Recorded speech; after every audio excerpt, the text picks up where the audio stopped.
ত্রিপুরাতে 5টি diet college আছে ডিএলএড চাকরি প্রার্থীদের জন্য, 2টি প্রাইভেট ডায়েট কলেজ আছে, বিএড কলেজ প্রাইভেট সেক্টরে 3 থেকে 4টি আছে, গভর্নমেন্ট সেক্টরে BEd college city Kumarghat ISC Kunjaban আছে, ত্রিপুরা ইঞ্জিনিয়ারিং কলেজ 10টি আছে। আগে যেখানে টিআইটি আর এনআইটি ছিল, এখন ত্রিপুরা ইঞ্জিনিয়ারিং কলেজ 10টি আছে। এর মধ্যে ম্যাক্সিমাম ইঞ্জিনিয়ারিং কলেজগুলি গভর্নমেন্ট সেক্টরে।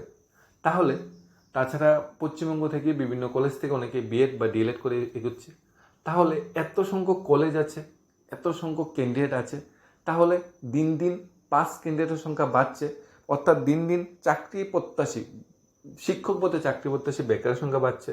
আমরা 2022-এই দেখেছি 37,000 প্লাস ক্যান্ডিডেট এখানে টেট 1 টেট 2 মিলে ফর্ম ফিল আপ করেছিল। আমরা 2022-এ যে টিপিএসসির মাধ্যমে ইঞ্জিনিয়ারিং রিক্রুটমেন্ট দেখেছি, সেখানেও দেখেছি হাজার হাজার ক্যান্ডিডেটরা ইঞ্জিনিয়ারিং পদে নিয়োগের জন্য অ্যাপ্লাই করেছিল। তাহলে শূন্যপদ যদি থাকে, ক্যান্ডিডেট যদি থাকে, তাহলে নিয়োগে বাধা কোথায়? ত্রিপুরাতে বর্তমানে ইঞ্জিনিয়ারিং ভ্যাকেন্সি প্রায় সবগুলো ডিপার্টমেন্ট যদি প্লাস করি 1500 হবে। 1500 তো কমই বলেছে, সংখ্যাটা আরও বেশি হবে। ত্রিপুরাতে যতগুলো বিদ্যালয় আছে, যতগুলো স্কুল শিক্ষা দপ্তরের আন্ডারে primary, upper primary, graduation, post graduation লেভেলে ক্লাস আছে, সবগুলি ক্লাস যদি অ্যাসেম্বল করি 5500, সরকারি তথ্য অনুযায়ী সংখ্যাটা আরও বেশি। শিক্ষক পদে শূন্যপদ খালি আছে, কিন্তু নিয়োগ কি হচ্ছে না তো। মানে শত শত বেকার ভাই বোনরা ইঞ্জিনিয়ারিং পাস করে বেরিয়েছে এবং ডিএলএড বিএড করে পাস করে বেরিয়েছে। প্রফেশনাল কোর্স, এটি তো প্রফেশনাল কোর্স, এই প্রফেশনাল কোর্সগুলি বেরিয়েছে, কিন্তু বেরিয়ে হাতে কিন্তু কিছুই পাচ্ছে না। সবাই খালি হাতে কিন্তু ঘুরছে, রাস্তায় নামছে, কিন্তু কিছুই হচ্ছে না। অনেকে তো বয়সোত্তর হয়ে যাচ্ছে, অনেকে ওয়েট করতে করতে কী করবো, ডিপ্রেশনে চলে যাচ্ছে। কিন্তু সরকার সেই সরকারের জায়গায় আছে যে আমরা শিক্ষক নিয়োগ করবো না, আমরা ইঞ্জিনিয়ার নিয়োগ করবো না, আমরা শিক্ষক ইঞ্জিনিয়ার ছাড়াই রাজ্যটাকে উচ্চ শিখরে লয়ে যাব, উন্নতির শিখরে লয়ে যাব। প্রথমত দেখে নিই আমাদের ইঞ্জিনিয়ারিং ভাই বোনরা কীভাবে হতাশায় দিন কাটাচ্ছে। তারপর আমরা টেটের বিষয়টা আসছে। দীর্ঘদিন ধরে নিয়োগ নেই, হতাশ ত্রিপুরার বেকার ইঞ্জিনিয়ারিং ভাই বোনরা। রাজ্যে সরকারি ও বেসরকারিভাবে বেশ কটি ইঞ্জিনিয়ারিং কলেজ আছে। একটা সময় ছিল নরসিংগড়ের পলিটেকনিক কলেজ আর জিরানিয়ার ত্রিপুরা ইঞ্জিনিয়ারিং কলেজ, যা বর্তমানে এনআইটি। এর উপরই নির্ভর ছিল ত্রিপুরার ইঞ্জিনিয়ারিং সার্ভিস, ইঞ্জিনিয়ারিং শিক্ষার্থীদের ভবিষ্যৎটা। সেই যে রাজ্যে বর্তমানে সরকারি ও বেসরকারি মিলে 10টা ইঞ্জিনিয়ারিং কলেজ আছে, এর মধ্যে 8টি সরকারি, 2টি বেসরকারি। যেহেতু রাজ্যে ইঞ্জিনিয়ারিং কলেজের সংখ্যা বৃদ্ধি পাচ্ছে, আমরা বুঝতে পারছি, তাহলে পাস কেন্দ্রের সংখ্যাও বাড়বে। তাছাড়া বহিরাজ্য থেকে প্রচুর সংখ্যক ইঞ্জিনিয়াররা ডিপ্লোমা এবং ডিগ্রি করে যাচ্ছে। সবাই এখন জবের আশায় বসে আছে, কারণ ইঞ্জিনিয়ারিং পাস আউট করে তো ইঞ্জিনিয়ারিং চাকরির আশায় সবাই করবে, কিন্তু নিয়োগ হচ্ছে না, শূন্যপদ আছে, বেকার ইঞ্জিনিয়ারিং ভাই বোনের সংখ্যাও দিন দিন বাড়ছে। আমরা একটা এস্টিমেট করে যেটা দেখা গেছে, শুধুমাত্র আমাদের পিডাব্লিউডি ডিপার্টমেন্টে 690খানা পোস্ট খালি পড়ে আছে ইঞ্জিনিয়ারিংয়ের, আর গ্রামোন্নয়ন দপ্তর আছে 260খানা ভ্যাকেন্সি, কৃষিতে 58, আর অন্যান্য দপ্তর যদি এটা প্লাস করে তাহলে সংখ্যাটা নেহাত 1500 থেকে 2000 হবে। লাস্ট 2007 সালে ইঞ্জিনিয়ার নিয়োগ করা হয়েছিল। 2007-এর পর 1 বছর মাঝখানে গ্যাপ ধরে 2008, 2009 সালে ইঞ্জিনিয়ার নিয়োগ করা হয়েছিল। 2009-এর পর 10-এ নিয়োগ করা হয়েছে, মাঝখানে 11-12-তে নিয়োগ করা হয়েছে, 13 নিয়োগ করেছে, 13 পরে লাস্ট 16 পরে বিগত গভর্নমেন্ট 2016 সালে লাস্ট ইঞ্জিনিয়ারিং পরীক্ষা নিয়ে নিয়োগ করেছিল। 16 থেকে আজকে 24 যাই অবস্থা, প্রায় 8 বছর ধরে একজন ইঞ্জিনিয়ার রেগুলার স্কেলে টিপিএসসির মাধ্যমে একজন ইঞ্জিনিয়ার গভর্নমেন্ট নিয়োগ করেনি। এই হলো ত্রিপুরার বর্তমান অবস্থা। এই 8 বছরের ভিতরে বিগত সরকারের থাকবে 2 বছর বা 1.5 বছর, আর বর্তমান সরকার লাস্ট 6 বছর ধরে একজন ইঞ্জিনিয়ার রেগুলার স্কেলে নিয়োগ করেনি। এ হলো বর্তমান অবস্থা, বর্তমান বেকার দরদি সরকারের অবস্থা।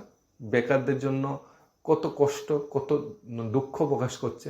বেকারদের চাকরির জন্য তারা সেন্ট্রালের থেকে টাকা আনছে, সব কিছু করছে, কিন্তু ইঞ্জিনিয়ারিং ভাই বোনরা কি সেই চাকরিটা পাচ্ছে? সেটাই সবচেয়ে বড় বিষয়। ইঞ্জিনিয়ারিং লোক নিয়োগ ক্ষেত্রে নোডাল দপ্তর হলো পিডাব্লিউডি। বিভিন্ন দপ্তরে বছরে 2বার জানুয়ারি ও জুন মাসে এই সমস্ত দপ্তরের শূন্যপদের সংখ্যা উল্লেখ করে নোডাল দপ্তর পূর্ত দপ্তরের কাছে ফাইল পাঠাবে। অভিযোগ এক্ষেত্রে নাকি দপ্তরগুলি গড়িমসি করছে, যে কারণে শূন্যপদের সংখ্যা দিন দিন কিন্তু বেড়েই চলেছে। ফলে স্বাভাবিক পাশ করে বেকার ইঞ্জিনিয়ারের মধ্যে একটা চাপা ক্ষোভ সৃষ্টি হয়েছে। রাজ্যে এই মুহূর্তে পলিটেকনিক কলেজের সংখ্যা বেশি, তাই সমস্ত কলেজ থেকে প্রচুর পরিমাণে ছাত্রদের ডিপ্লোমা কোর্স করে বেকার বসে আছে। অনেকে অর্থভাবে বহিরাজ্যে গিয়ে ডিগ্রি কোর্স সম্পন্ন করতে পারছে না, যে কারণে তারা ডিপ্লোমাতে সীমাবদ্ধ আছে। তাই রাজ্যের বেকার ইঞ্জিনিয়ারদের দাবি কম্বাইন্ড কম্পিউটার এক্সামিনেশন রুল 2022 মোতাবেক যেন লোক নিয়োগ করে সরকার সচেষ্ট হয়। সমস্ত ইঞ্জিনিয়ার বেকার ভাই বোনদের সেই দাবিটা কিন্তু আছে। শুধু ইঞ্জিনিয়ার বেকার ভাই বোনরা ত্রিপুরায় বেকারত্ব জ্বালায় ভুগছে এরকম নয়, শিক্ষক পদে চাকরি প্রত্যাশীরা কিন্তু সেমভাবে বেকারত্বের জ্বালায় ভুগছে। 2022 সালে তৎকালীন পবিত্র বিধানসভা দাঁড়িয়ে তৎকালীন মুখ্যমন্ত্রী বলেছিল 5,500 থেকে 6,000 ভ্যাকেন্সি আছে। 24 সালে এসে গেছে, তখন এখনো 5,500 ভ্যাকেন্সি থাকবে, এটা কি কল্পনা করা যায়? গত 2 বছরে মিনিমাম 3-4 হাজার 2,000 শিক্ষক তো অবসরে গিয়েছে গত 2 বছরে। তাহলে সে 2,000 ভ্যাকেন্সি কোথায় গেল? বাদ হয়ে গেল? তাহলে গত 2 বছর যারা অবসরে গেছে সেখানে কি আর নিয়োগ হবে না? এখনো কি 5,500 ভ্যাকেন্সি আছে? বাস্তবে না, বাস্তবে ভ্যাকেন্সিটা আরও অনেক 10,000 ছাড়িয়ে যাবে বাস্তবে ভ্যাকেন্সি। কিন্তু যেহেতু প্রচুর সংখ্যক বিদ্যালয় বন্ধ করে দেওয়া হয়েছে, তাই ভ্যাকেন্সিটা কমে যাচ্ছে। ভ্যাকেন্সিটা কমবে, এখন 5,500 বলবে, 3 বছর পরেও বলবে 5,500। আর তো বাড়ার তো কথা, বাড়বে না, কারণ স্কুল বন্ধ। এখন 900খানা স্কুল বন্ধ করেছে, এরপরে সিদ্ধান্ত নিয়ে আরও 500-700 বন্ধ করবে, 1,000 বন্ধ করবে। একটা সময় পর গভর্নমেন্ট যদি স্কুল ত্রিপুরাতে 1,000 থাকে, সেখানে প্রাইভেট স্কুল থাকবে 10,000। গভর্নমেন্ট স্কুল বন্ধ হবে না, কিন্তু প্রাইভেট স্কুলের সংখ্যা এবং বৃদ্ধি পাবে, গভর্নমেন্ট স্কুলের সংখ্যা কমবে। এরকমই হচ্ছে। আমরা নিজের এরিয়াতে দেখো, নিজের এলাকাতে দেখো, আগে কয়টা প্রাইভেট স্কুল ছিল, বর্তমানে কয়টা প্রাইভেট স্কুল, আর তোমার গভর্নমেন্ট স্কুলে বর্তমানে পড়াশোনার ব্যবস্থাটা কীরকম মিলিয়ে দেখতে পারো। কারণ শিক্ষক নেই, পরিকাঠামো নেই, তাহলে শিক্ষা ব্যবস্থার তলে নামবে। শিক্ষা ব্যবস্থা যদি তলানিতে নামে, তাহলে অবশ্যই গার্জিয়ানরা মানে নিজে একবেলা কম খাইয়েও নিজের ছেলেমেয়ের ভবিষ্যতের জন্য প্রাইভেট স্কুলে নিয়ে ভর্তি করার চেষ্টা করবে, কারণ সরকারি স্কুল পড়াশোনা তো ঠিকঠাক হচ্ছে না। স্বাভাবিক রিজন এটা। কেন হচ্ছে না? শিক্ষকের ঘাটতি। 2022 সালে ক্লাস 8 পরীক্ষা হয়েছে, তাদের চাকরি দিতে গভর্নমেন্ট এখন হিমশিম খাচ্ছে। সুপ্রিম কোর্টের গাইডলাইন্স এনসিটি বলে তাদের ঘুরিয়ে পিছিয়ে দিচ্ছে, কিন্তু বছরে 2বার সিটেট হচ্ছে। সবচেয়ে উল্লেখযোগ্য বিষয় হলো 2024 জানুয়ারি মাসে সিটেট হয়েছে, 2024 জুলাই মাসে সিটেট হয়েছে, 2024 ডিসেম্বরে সিটেট হবে। 2024 3টা সিটেট পরীক্ষা হয়েছে, জানুয়ারি, জুলাই এবং ডিসেম্বর, কিন্তু টেট হয়নি। 2023 তো হয়নি, 2024 হয়নি। সেন্ট্রাল গভর্নমেন্ট যদি বছরে 2 থেকে 3বার সিটেট নিতে পারে, কোয়ালিফিকেশন কি সিটেটের জন্য আলাদা নাকি? সেটা কি মগের মূল্য নাকি? টিটেটের জন্য যে কোয়ালিফিকেশন, সিটেটের জন্য সেম কোয়ালিফিকেশন।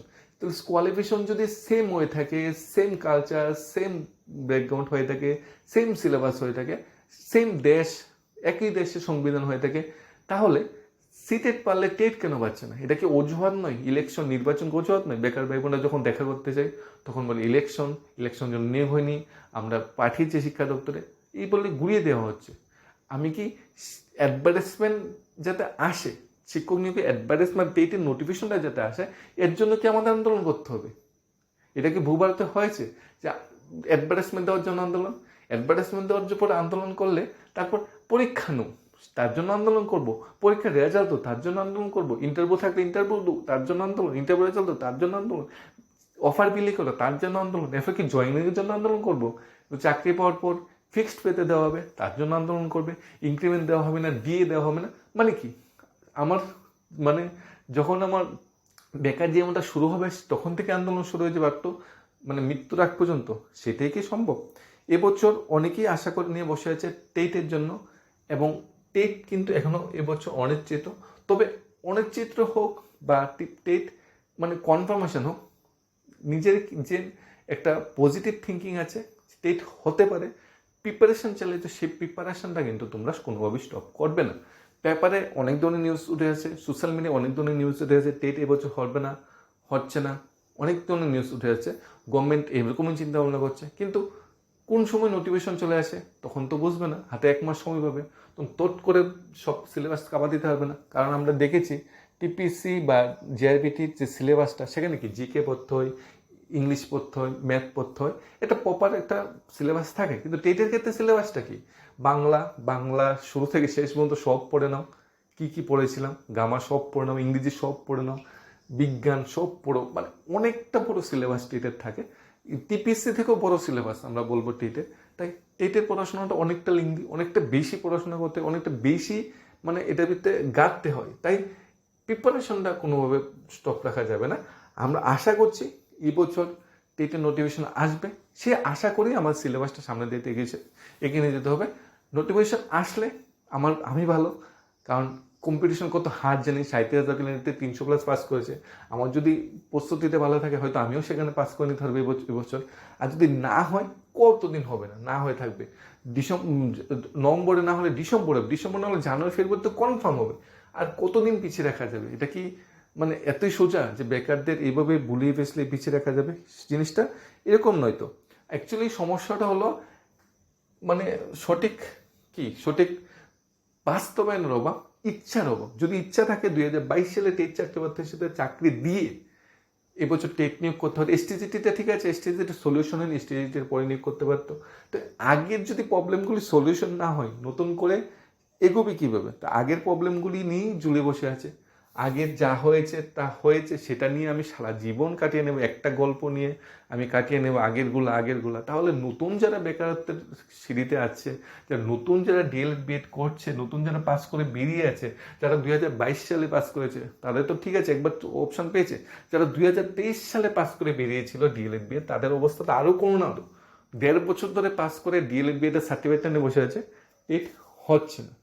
কতটা কষ্টদায়ক হতে পারে, কতটা মানে এখানে এটাই বেকাররা জানিয়েছে। তাদের মধ্যে বিরাট অংশ বেঙ্গলুরু থেকে, অবশ্য ওয়েস্ট বেঙ্গল থেকে বা ত্রিপুরা যে প্রাইভেট কলেজগুলোতে ডিএলএড বা বিএড এর কোর্স স্ট্রাকচারটা অনেকটা বেশি, লোন নিয়ে অবশ্যই করতে হয়েছে। 2015 সালে টেট এর চলাফেরা শুরু হয়। 15 সালের পরে প্রতি বছরই একবার বা দুইবার টেট পরীক্ষা নিয়ে আসছিল। কিন্তু বর্তমান সরকার আসার পর 2022-এর লাস্ট পরীক্ষার অ্যাডভার্টাইজমেন্ট বেরিয়েছিল। 22-এর পর এখন পর্যন্ত গত 2 বছর ধরে কোনো অ্যাডভার্টাইজমেন্টও বেরোয়নি এবং কোনো চাকরিও হয়নি, সিঙ্গেল চাকরি হয়নি। কিন্তু ত্রিপুরার শিক্ষার যে বিদ্যালয়গুলি ঘুরলে বোঝা যায় শিক্ষকের কতটা ক্রাইসিস, শিক্ষক স্কুলের পড়াশোনা লাটে উঠে যাচ্ছে। অনেকে আবার কমেন্ট করবে যে একই স্কুলে শিক্ষক নেই, একজন স্টুডেন্ট 70 পাচ্ছে, 80 পাচ্ছে, আরেকজন পাস করতে পারছে না, 30 পাচ্ছে, তাহলে 70 যে পেয়েছে পাস করেছে কীভাবে? মানে জিনিসটা এরকম, কলেজে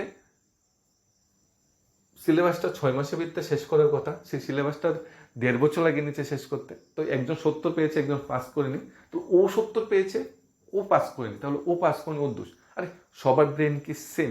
অফিসে ক্লাসের ফার্স্ট বয়, ক্লাসের লাস্ট বয়, ফার্স্ট গার্ল আর লাস্ট গার্ল কি দুজন সেম হবে?